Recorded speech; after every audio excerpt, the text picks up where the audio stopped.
Eh bien, bien-aimés du Seigneur, que le Seigneur vous bénisse abondamment. Alléluia. Gloire au Seigneur. Aujourd'hui, j'aurais voulu vous parler d'un sujet qui, je pense, le Seigneur me donnera les paroles convenables pour l'expliquer, parce que comprendre la parole de Dieu, mais aussi l'expliquer, c'est deux choses. Alléluia. Sa parole est tellement grande que l'homme, pour expliquer cette parole, il faut vraiment que le Seigneur parle à travers nous. Alléluia. Parce qu'il faut qu'on soit inspiré du Seigneur. Alléluia. Et cette parole n'est pas toujours facile à comprendre, surtout par ceux qui marchent dans les ténèbres et dans l'ombre de la mort. C'est justement ce que je voulais vous parler.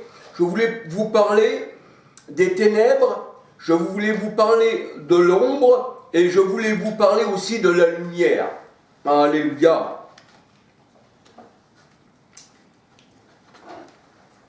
Alors nous voyons que l'homme aussi a une progression à faire avec le Seigneur. On peut dire qu'on est dans l'ombre, on peut dire qu'on est dans les ténèbres, qu'on ne connaît pas le Seigneur. C'est l'obscurité totale. C'est là où on ne voit rien du tout, c'est là qu'on tâtonne. On ne sait pas où on est. Et s'il y a une fosse, on tombera tous les deux dedans. Parce que le Seigneur il dit que l'homme égaré, celui qui dit connaître le Seigneur, mais qui n'en égare un autre, c'est-à-dire il creuse une fosse, c'est-à-dire c'est un fossoyeur, c'est quelqu'un qui enterre les morts, et il emmène d'autres avec lui dans la tombe. Et quelqu'un qui creuse une fosse, ça veut dire qu'il n'a pas la connaissance du Seigneur. Alléluia. Parce que la parole de Dieu a dit que les faux prophètes, leur gosier, ça mène à la mort. Alléluia. Et là nous voyons que le Seigneur, nous parle de ténèbres, nous parle d'ombre et nous parle de lumière. Alors si vous êtes dans les ténèbres, ça veut dire que vous ne connaissez pas le Seigneur. Parce que Dieu est lumière. Alléluia. Et lumière, c'est son enseignement. Alléluia. Psaume 104, 2, il nous dit, il s'enveloppe d'un vêtement comme d'une lumière. Et le vêtement que nous portons spirituellement est aussi une lumière. Ce sont des habits blancs, resplendissants, qui resplendissent la lumière du Christ.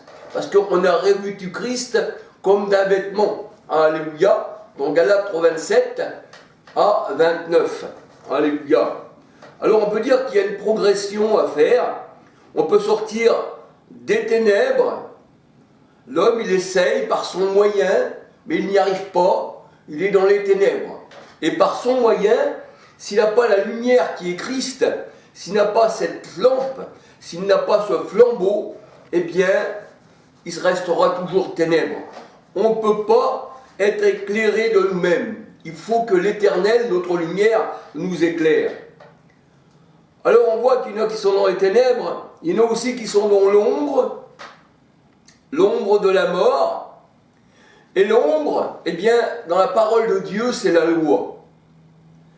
Et la loi, elle ne pouvait pas être appliquée pour l'homme. La loi était trop pure, la loi était trop... Christ est la loi. Et il est aussi la fin de la loi, alléluia, parce qu'il donne la loi, mais aussi il donne une loi nouvelle, avec un esprit nouveau, avec un homme nouveau, et c'est l'amour, la nouvelle loi, alléluia, en Christ. Et on voit que dans l'Ancien Testament, les hommes ne pouvaient pas accomplir la loi. Et de fait, comme disait Paul, la loi est sainte, la loi est bonne, mais l'homme, dans son cœur, incapacité, d'accomplir la loi. Et la Bible, elle dit, un petit commandement de la loi qui n'a pas été mis en application, tu annules toute la loi. Donc il fallait accomplir toute la loi, ce qui était impossible à l'homme. Mais le Seigneur nous a fait grâce, parce que la loi était venue par Moïse. Jean 1, 17, il me semble, oui. La loi était venue par Moïse, mais la vérité et la grâce est venue par le Christ. La vérité, il est lui-même la vérité, Jean 14, verset 6. Donc la vérité, elle nous a donné cette grâce. Alléluia. Alors, C'est vrai que Christ est la lumière, il est aussi une grâce, parce qu'on était incapable d'accomplir la loi. Mais je ne parle pas pour nous païens, parce que la loi, elle était pour les juifs.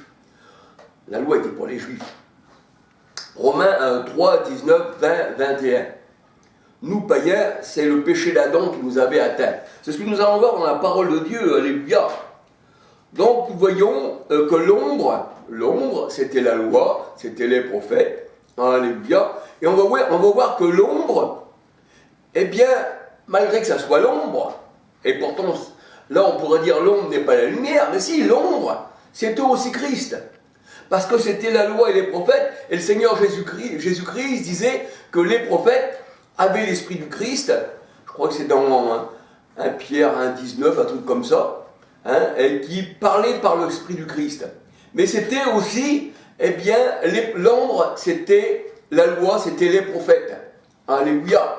Donc on peut dire que l'ombre, c'est pas la véritable lumière. C'est une chose, c'est-à-dire la réalité est en Christ.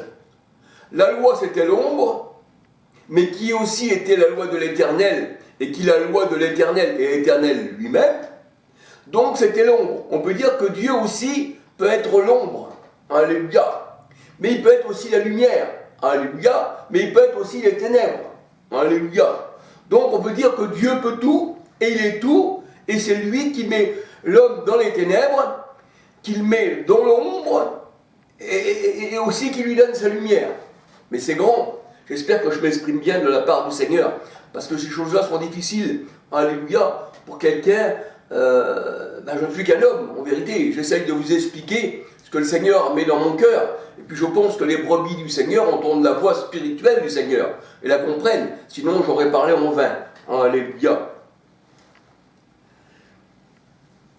Alors, ténèbres, ombre et lumière, voici 3 citations qui nous sont familières. Alors, comme je vous disais, les ténèbres, c'est le noir complet. Moi, je sais, j'ai travaillé dans des carrières, des carrières de gypse, et j'allais à 7 km sous terre. Et là, quand vous éteignez la lumière qu'il y avait sous la carrière, c'était le noir complet. Il y en a même qui se perdaient dans les tunnels. On les retrouvait 15 jours après, des fois ils mouraient. Parce que sous la carrière, des fois il y avait de l'eau qui passait par les parois, et puis il y avait de la poussière qui s'y mettait, et les gens aussi tombaient dans les trous d'eau. Alors, c'est évident que si on est dans les ténèbres, c'est la lumière totale. On ne voit rien. On ne voit rien, on ne connaît rien de Dieu, parce que Dieu est lumière. Alléluia. Et c'est lui qui met dans les ténèbres aussi. Alléluia. C'est ce que nous allons voir dans la parole de Dieu. Alors, c'est vrai que ces 3 citations, ténèbres, ombre et lumière, eh bien, nous sont familières. Nous sont familières, mais pour la parole de Dieu, on voudrait bien savoir ce que ça nous dit. Alléluia. Ce que ça représente. Alors les ténèbres, on peut dire c'est les païens, les athées, qui ne connaissent pas le Seigneur, ceux qui sont dans l'ombre, c'était ceux qui étaient dans la loi, alléluia, et ceux qui sont dans la lumière, eh bien ce sont les enfants de Dieu, alléluia.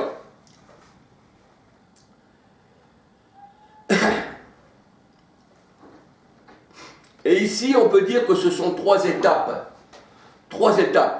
Ténèbres, ombre et lumière, ce sont 3 étapes où Dieu, selon sa volonté, nous positionne. Alléluia. Ou nous retire. Alléluia. Et la parole de Dieu nous dit, et quand les ténèbres se dissipent, la véritable lumière paraît déjà. Et la lumière, c'est Christ. 1 Jean 5, verset 9. Mais les ténèbres ne l'ont pas reçu. Donc ils sont restés dans l'état où ils étaient. Et nous savons que dans la parole de Dieu, que quand Dieu met quelqu'un dans les ténèbres, c'est qu'il lui ferme les yeux. Et que c'est l'Éternel qui ferme les yeux. Mais quand les ténèbres se dissipent, la véritable lumière paraît déjà. 1 Jean 2,8. Alléluia. 2 Pierre 1, verset 19. Les ténèbres sont ceux qui ne reçoivent pas le Seigneur, qui ne reçoivent pas l'enseignement, c'est-à-dire la parole, qui ne reçoivent pas d'huile pour leur lampe. Ils restent dans leur ténèbres comme les pharisiens qui étaient dans les traditions d'hommes et qui étaient ténébreux. Alléluia, Marc 7, 1 à 23 et Jean 1, verset 5, 9, 11, 12, 13. Mais à tous ceux qui l'ont reçu, cette lumière, ils sont venus enfants de Dieu, et c'est devenu des lampes, et c'est devenu les personnes qui peuvent enseigner. Parce que la lumière, c'est un enseignement. Proverbe 6, 23, alléluia. Et là, on voit que l'enseignement, c'est l'huile. Mais les pharisiens n'avaient pas, l'huile. Ils n'avaient pas la lumière. Et l'huile, c'est le Saint-Esprit. Et la parole de Dieu nous dit, n'éteignons pas l'Esprit. Que si tu l'éteins, tu n'as plus la lumière. Alléluia. Apocalypse 18, versets 23-24. Et la parole de Dieu nous dit que quand Dieu donne la lumière, parce qu'il est maître de tout, c'est lui qui met l'homme dans l'obscurité, ou c'est lui qui le retire, alléluia, eh bien ça veut dire qu'il leur ferme les yeux. Quand tes yeux ne sont pas spirituels, quand tu as des yeux charnels, eh bien tu es dans l'obscurité. Il te faut des yeux spirituels. Parce que la Bible dit que Dieu n'a pas des yeux de chair. Alléluia. Et là le Seigneur il dit, eh bien je leur ai fermé les yeux de peur qu'ils ne voient, qu'ils ne comprennent du cœur, que je les guérisse du cœur, c'est ça la guérison. C'est le cœur, c'est pas simplement, le cœur c'est la pensée, c'est dans l'esprit, c'est pas simplement la chair. Jean 12, versets 38 à 40. C'est le Seigneur qui met les gens dans les ténèbres, qui leur ferme les yeux. Alléluia. Et c'est lui aussi qui les ouvre, c'est-à-dire qu'il les met dans la lumière les yeux. Le Seigneur t'a ouvert les yeux, et maintenant tu vois clair. Pourquoi est-ce que c'est des yeux spirituels ? Tu connais celui qui se cache parmi les Écritures, parce que les Écritures parlent de moi. Jean 5, 39. Jésus est caché dans la Bible, dans la parole. Alléluia. On ne peut pas le voir. La parole est vivante. Elle est plus efficace qu'une épée à deux tranchants. Alléluia. Et là, c'est le Seigneur qui ouvre et qui ferme. C'est lui qui te donne la lumière ou les ténèbres. Jean 9, verset 39. Exode 4, verset 11. Ésaïe 29, verset 10, 18, 19. Et Ésaïe 35, verset 4, 5, 6. Alors, il t'a guéri, tu vois clair, tu entends, tu reconnais la voix du bon berger, parce qu'il est ton berger. L'Éternel est mon berger, Jésus est le bon berger. Jean 10, 16. Alléluia. Alors la parole de Dieu nous dit que c'est Dieu qui crée les ténèbres. Et oui, dans le cœur de l'homme, c'est Dieu qui crée les ténèbres. Et c'est lui qui forme la lumière dans le cœur de l'homme. Ésaïe 45, verset 7, 9. Alléluia. Je forme la lumière et je crée les ténèbres. Je crée la prospérité et l'adversité. L'adversité, c'est Satan. L'adversité, c'est quelqu'un qui est contre Dieu. Satan ne porte pas de S comme si c'était une personne, mais c'est un fait. Satan, c'est simplement adversité. Quand vous êtes en adversité au Seigneur, vous devenez un adversaire de Dieu, vous devenez un Satan, comme Pierre, était devenu un Satan pour le Seigneur, bien qu'il soit un disciple du Seigneur, parce que la pensée de Pierre était contraire à celle du Christ. Alléluia. Matthieu 16, versets 20 à 23. Alléluia. Et là, quand le Seigneur, il crée l'adversité et qu'il te donne, c'est-à-dire les ténèbres, et qu'à ses enfants, il leur donne la lumière, on voit que c'est lui le maître de toutes choses. Il est lumière et il est aussi ténèbres. Lumière pour les uns, ténèbres pour les autres. L'Évangile a dit, il y a une odeur de vie pour les uns, l'Évangile, mais une odeur de mort aussi pour les autres. Je crois que c'est dans 2 Corinthiens 2, verset 16, il me semble. Odeur de mort, odeur de vie, l'Évangile. Alléluia. Exode 10, verset 21-22. Et les ténèbres sont pour ceux qui n'ont pas d'huile dans leur lampe. Ils ont l'apparence d'une lampe, ils ont l'apparence de la piété, ils se déguisent en anges de lumière, mais ils n'ont pas d'huile dans leur lampe. Ils n'ont pas le Seigneur, l'Esprit. 2 Corinthiens 3, 17. Acte 28 nous dit qu'il y avait beaucoup de lampes allumées dans la chambre haute. Parce que le Saint-Esprit, dans Acte 2, des flammes de feu se posèrent sur chacun d'eux, sur hommes et femmes. Et là, les hommes, les femmes devenaient des lampes de l'Éternel, devenaient des enseignants. Parce que ta parole est ma lampe. Ta parole est un enseignement. Proverbe 6, 23, Psaume 119, 105, 130. Alléluia. Et le Seigneur, c'est l'Esprit. Il ne faut pas l'éteindre. Alléluia. Alors, ils n'ont pas d'huile comme les vierges folles. Matthieu 25, versets 1 à 13. Or, le Seigneur, c'est l'Esprit. Le Seigneur, c'est l'Éternel. Alléluia. Et celui qui n'a pas d'huile dans sa lampe, eh bien, reste dans les ténèbres. Alléluia. Psaume 18, versets 28 à 29. Alléluia. 2 Chroniques 21, verset 7. L'Éternel est ma lumière. Alléluia. Et l'Éternel est aussi le vent. Le vent, il souffle où il veut. Il rentre dans les cœurs de qui il veut. Alléluia. Mais le vent aussi renverse ceux qui sont contre lui. Jean 3, verset 3 à 8. Alléluia. L'esprit est la lampe qu'il ne faut pas éteindre. Alléluia. Proverbe 20, verset 27. 1 Thessaloniciens 5, verset 19. Et quand la lampe s'éteint, eh bien, tu es dans les ténèbres. Alléluia. Tu n'as plus d'enseignement, tu ne connais pas le Seigneur, tu es loin de sa face, loin de son salut, tu erres comme un astre errant qui n'éclaire plus et qui tombe et qui est jeté par les ténèbres, par le Seigneur à terre. Alléluia. Mais la parole de Dieu, elle dit en réalité, dans l'homme, c'est le souffle, Jean 3, verset 3 à 8, il faut naître de l'esprit, il faut naître du souffle, et Dieu mit un souffle dans la bouche de l'homme, dans les narines, et il devient une âme vivante.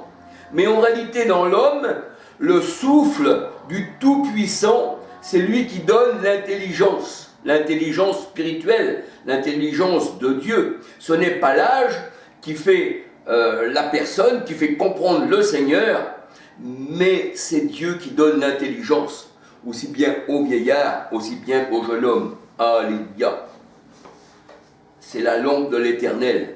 Job 32, versets 8, 9. 1 Roi 3, 12. 1 Roi 4, 29. Proverbe 2, versets 6, 7, 10. Et nous savons que la lumière, c'est Christ. C'est l'enseignement, c'est la connaissance. Proverbe 6, 23. La connaissance, c'est la lumière qui nous éclaire dans les ténèbres. 2 Corinthiens 4, verset 6. Alors excusez-moi, il y a quelqu'un qui coupe du bois à côté. Alors je vais parler un peu plus fort. 2 Corinthiens 4, verset 6. Et la lumière, c'est la vie, c'est Christ. Je suis le chemin, la vérité et la vie. 2 Timothée 1, 10. 2 Samuel 22, verset 29. 2 Samuel 22, verset 29. Nous savons encore que l'Esprit, eh bien, c'est le Seigneur. 2 Corinthiens 3, verset 17. Et que l'Esprit est une lampe qu'il ne faut pas éteindre. 1 Thessaloniciens 5, 19. Et quand la volonté de Dieu n'est pas accomplie dans le cœur d'une personne, comme le roi Saül, un peu aussi comme, on va dire, Judas l'Iscariote, eh bien, le Seigneur éteint sa lampe. Le Seigneur enlève sa lampe. Le Seigneur enlève le salut. Le Seigneur enlève le royaume à la personne. Parce qu'on on doit aller dans le royaume des cieux. Le Seigneur, il dit, Alléluia. Il est venu pour que nous connaissions et que nous soyons avec lui dans le royaume des cieux. Alléluia. Nous savons que le royaume des cieux est en nous. Ça c'était dit dans Luc 17, 21. Alléluia. Et là, nous voyons que, eh bien, le roi Saül, il avait reçu aussi l'onction, il avait reçu le Saint-Esprit, il avait reçu l'huile aussi, il a tout reçu, bien que c'était un roi qui avait été mis par une nation. la nation d'Israël, dans 1 Samuel 8, c'était un roi, eh bien, comme toutes les nations. Alors le Seigneur, eh bien, il a quand même mis ce roi parce que le peuple voulait un roi, ils avaient rejeté l'Éternel qui était le véritable roi. Mais comme tout vient de Dieu, eh bien, le Seigneur a dit, vous le prendrez et je mettrai ce roi-là sur vous. C'était même pas Israël qui voulait ce roi-là, mais vu que Israël n'appartenait plus au Seigneur, il s'avait tourné vers les idoles, alors il vous donnera un roi selon votre cœur, un roi qui prendra tout de vous et qui vous rendra esclaves. Ben, on veut un roi comme toutes les nations, et c'est ce qui se passe aujourd'hui. Les rois des nations les dominent et se font appeler bienfaiteurs, et les gens votent pour les rois du monde. Ça a toujours existé d'ailleurs. Alors, le roi Saül, eh bien, il a été oint, il avait reçu l'onction, il avait reçu l'esprit, mais, par sa désobéissance, eh bien, il consultait les femmes qui interrogeaient les morts, et il voulait tuer David, le bien-aimé de l'Éternel. 1 Samuel 28, versets 6, 7, 8 à 19. Et il fait tuer aussi les sacrificateurs du Seigneur. 1 Samuel 22, versets 6 à 23. De ce fait, l'Éternel devait retirer sa lampe du roi Saül. Elle ne devait plus briller sur sa tête. C'est-à-dire, l'huile d'onction qu'il avait reçue sur la tête, ça devait être retiré. Et nous savons, 1 Jean 2, 20, 27, que son onction, c'est le Saint-Esprit, parce que son onction nous enseigne toutes choses. Jean 14, 26, le Saint-Esprit vous rappellera toutes choses. Donc on peut dire que le Saint-Esprit a été enlevé du roi Saül. Alléluia. Le Seigneur ayant enlevé, eh bien, sa dignité. Psaume 18, 28, Apocalypse 18, 23. Ils lui ont enlevé la lumière de la connaissance. Proverbe